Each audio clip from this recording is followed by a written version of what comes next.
So the big question is this: how can men and those who care for them better educate themselves regarding prostate health, the conditions that affect the prostate, and the latest technology in managing these conditions? That is the question, and this podcast will provide the answers. On a weekly basis, we will be chatting with experts, innovators, and leaders in the field of urology, sharing useful information with the general public to improve their lives and increase their overall health. My name is Dr. Garrett Pohlman, and welcome to the Prostate Health Podcast.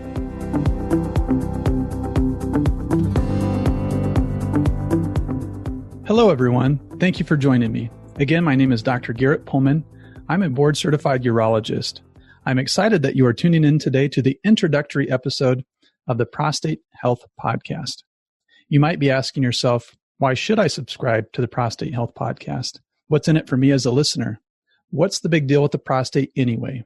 Well, you or your loved one may find yourself relating to one of these two common scenarios. The first one is about Joe. He is 64 years old. He still enjoys golf with his buddies and spending time with his significant other. Life is good. Over the last 1 to 2 years, he has started noticing some difficulty with his urination, like waking up several times at night to go, or having to find the men's room all the time when he's out. He's been having trouble actually starting to urinate, as if something were blocking the flow of his urine. These symptoms could mean that he has a condition called benign prostatic hyperplasia, or BPH, also known as an enlarged prostate. BPH is a very common condition among men as they get older. In fact, over 70% of men over 60 years old have symptoms of BPH, which can greatly affect a man's quality of life. The good news is that on the Prostate Health Podcast, we'll be able to bring you value and learning from experts in the field of urology on the latest options for this condition to be able to improve these symptoms and increase your overall quality of life. The second scenario is about Mike, who's 52 years old. Much like Joe, he too had been doing well and living an active lifestyle. He had just received a routine physical examination from his primary care provider. Then he gets a phone call from his doctor. His PSA blood test is high, and he needs to go see a urologist. He is literally caught off guard because he feels fine. He feels that there is nothing wrong with him. Unlike Joe, was not even having any bothersome urinary symptoms. Now he has no clue what to expect. On the Prostate Health Podcast, we will be able to walk you through what this all means. What is a PSA? Where do you go from here? What are your options? Now, unfortunately for Mike, he did ultimately get diagnosed with prostate cancer. He's now scared. He's thinking the worst. What do I do now? This is a very common scenario. 1 in 9 men will be diagnosed with prostate cancer in his lifetime.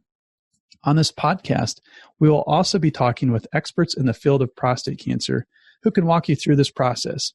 What are the next steps? What are your options? What are the risks and benefits of each option? And how could this affect your urinary control, even sexual function? Many men refuse to go to the doctor regularly, typically waiting to see a medical provider until their symptoms are severe. At times, particularly for many prostate disorders, waiting too long may result in negative outcomes. In the case of benign enlargement of the prostate, potentially suffering irreversible damage to the bladder when left untreated for a period of time. And for prostate cancer screening, potentially missing a window of cure if prostate cancer is not diagnosed early on. Men's health is important. The Prostate Health Podcast will be aimed at giving men the tools they need to be proactive about their health care, taking the initiative to maintain their health, and to be ready and educated to manage the problems that may come along the way. I will be launching with 3 episodes, then we'll plan to go to weekly episodes moving forward for the podcast. Each episode will last approximately 30 minutes, depending on the topic. Each week, I will be bringing on guests to the podcast who are experts, innovators, and leaders in the field of urology, sharing useful information with you, the listener, to improve your quality of life and overall health. The easiest way to make sure you are receiving the latest episodes is to click on the subscribe button in iTunes. I welcome feedback from the audience, and I'm always looking to improve the podcast and further tailor the show to the needs of our viewers. You can also find us at www.prostatehealthpodcast.com, where you can subscribe to our email list, view show notes, and get access to useful links and products that I recommend on our resources page.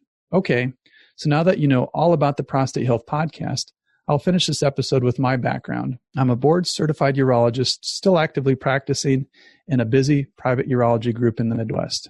Every day, I'm helping men in diagnosing and managing their prostate issues. Since being out in practice, I've already treated over 4,000 men with various prostate conditions. I attribute many of my values and strong work ethic to my parents. I'm a farm kid and was raised on a registered Angus farm in northeast Nebraska. I decided to start the Prostate Health Podcast because going through in my practice, caring for patients, I began realizing that there was never enough time to give patients every bit of information they needed and wanted. I felt like there was so much more in terms of education that I wanted to get into patients' hands. I've made handouts, added content to our practice's website, social media page, but still felt there was so much more I could do to empower my patients and give them information they can use and apply to their own lives. Then it also occurred to me, what about all the patients I don't get to see in my practice? Those that may not routinely even go to a primary care provider, or those that tend to minimize their symptoms and neglect to bring it up at their routine health maintenance visits. How can I reach these people? Then it finally hit me. I had to start this podcast. All right, I'm very excited for you to listen in and begin this journey with me. I want to thank you again for joining me here at the Prostate Health Podcast. Subscribe to the show on iTunes, Google Play, Spotify, or wherever you listen to podcasts. And please share it with a friend who may find this podcast helpful. We'll see you at the next episode.